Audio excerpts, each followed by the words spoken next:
woofer, mid-range, tweeter. Bali 3-way speaker ito guys. Paggawa lang. Hindi ito akin, binaklas ko. Yung ginawa natin dito. Nagpalit tayo itong gilid nito. Yan, rubberized yung pinalit natin dito sa edging niya. Dito naman sa mid-range. Yan, nagpalit tayo ng cone. Medyo mahirap palitan to kasi medyo maliit siya. Ito naman sa tweeter. Yan, wala tayong magawa rito. Hindi, papalitan siya ng buo. Ito ipapalit natin guys. Dalawang box ito guys. Ito, yun yung isa. Yan. Gawa na yun. Tapos ito, yan nga, ikakabit ko na lang. Binaklas ko kasi kukunan ko ng video. Yung model nito guys, ito, BF105 na Crown.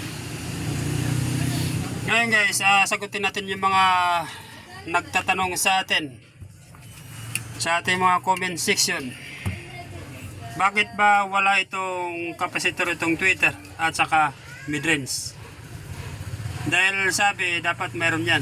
Pero actually kahit hindi mo na ito lagyan ng capacitor itong tweeter saka mid-range, dahil nga nandito sa guys sa kanyang dividing network.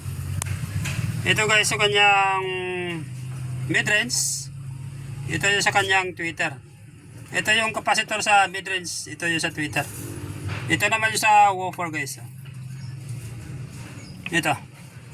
Walang capacitor kasi ang woofers, ito lang yung inductor na ito. Yun ang naka-series.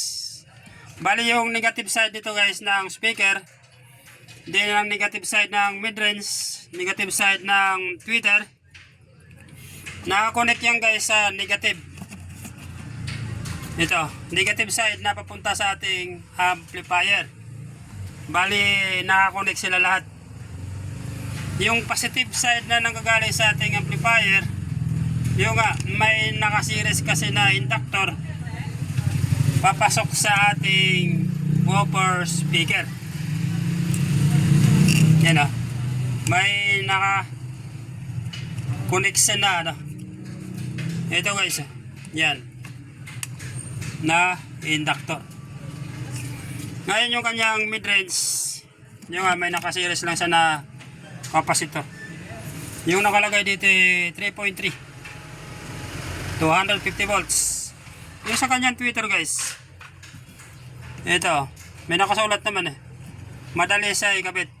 May naka-series siya guys na open na inductor, then may naka-series pa siya na capacitor papasok sa ating tweeter. Yeah guys, 8 ohms, 6 ohms, 6 ohms. Ang total nitong speaker box is 8 ohms. Kaya lang 250 watts, 150, 100, magiging 500 watts, max power output 8 ohms. Yung spec ng isang box nitong speaker.